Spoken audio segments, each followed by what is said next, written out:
Big few days in the United States, still reverberating around the world, the murder of Charlie Kirk. His body has been returned to his wife, who gave an incredible speech from his studio where he would normally do a radio and video show for 2 hours a day. And then on top of it, of course, all of his other activism and much of those online videos, which have been seen the world over, and people are mourning his loss, and rightly so. Dianna Nerozzi is the White House reporter for the New York Post, and she joins us now. Dianna, lovely to talk to you. The Charlie Kirk quake that has gone around the world, I said on the day that people need to understand, of a certain vintage, that the impact of titanic figures of the 1960s and how they affected millions and will be mourned by millions and are remembered by millions who were never alive during their life. I think something similar is going to happen in and around Charlie Kirk. Do you get a sense that this is something that is going to well and truly live beyond his life and the immediate mourning? There are definitely conversations that are happening all over social media and around the world about Charlie Kirk's death.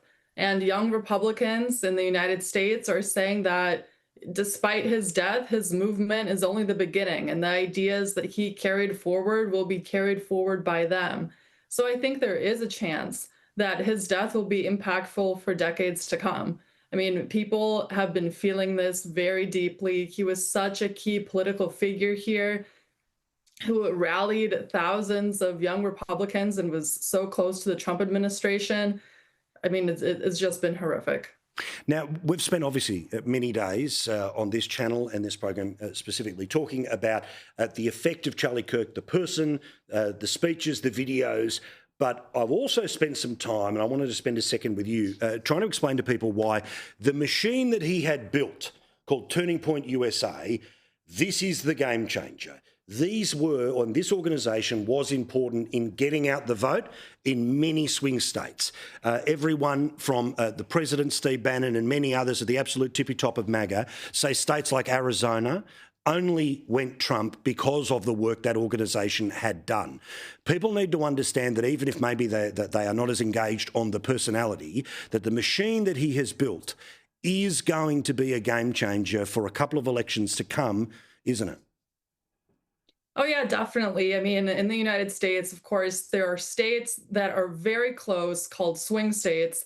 And he was out there since 2012 when he began this movement, coming into those states, speaking to young voters, which particularly lean Democrat in the United States. So, of course, he was targeting them and trying to make them lean more to the right. And it was a big impact in these very close states. And I think that the movement will continue. The organizers have said that TPUSA is here to stay, and they're trying to figure out how to push it forward and be even more successful to live out his legacy.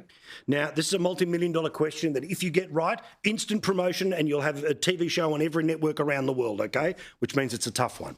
So, obviously America is many things. I love it. I got married there. I visit as often as I can. Love, love, love America. But obviously there's many crosswinds and tensions pushing in different directions. So you've got a scenario where Charlie Kirk has absolutely enlivened a whole bunch of young people towards the Republican Party, MAGA, Trump, and obviously the right of politics. Then in your hometown paper, the one that you write for, you've got this Mandani bloke who's an avowed socialist who looks like he's going to push his way towards the mayoralty. Do you think that the immediate future of polarisation in America isn't going to be about Team Red, Team Blue? It's going to be about, frankly, the purest versions of Team Red and Team Blue, a little bit more, dare I say, fundamentalist approaches to the left and right wing of the United States? I mean, I think that we saw this play out right after Charlie Kirk's death. Just the amount of reactions in the US celebrating his death, I mean, was absolutely disgusting. And it was from people on the left. There is this huge polarization, this huge feeling of tension and just fundamental different beliefs from someone who is promoting debate, someone who's more conservative, of course, and has conservative views, and then someone who killed him and shot him, and people celebrating his death. I think that just shows that there are a big value difference right now between the parties. And I think, yeah, I think that will continue. Of course, Of course, we want it to end, but I don't know what the solution is there. Well, and by the way, next time some idiot from overseas says, oh, America, it's so polarised, there was a civil war. The 2000 election was decided by the Supreme Court. The 1960 election was essentially fiddled with in the state of Illinois. It's been going on for a while. It wasn't invented by Donald Trump. It wasn't perfected by Obama. This is part of the fundamental tension, which at its best creates one of the greatest countries in the world. And when it's tough, it's tough. Well, nice to talk to you, mate. We love America, and we always hope nothing but for the best because we need it. I want it to be running the world, not China. Thank you so much. Good on you. Thank you so much. Dianna Nerozzi, who is there with the New York Post.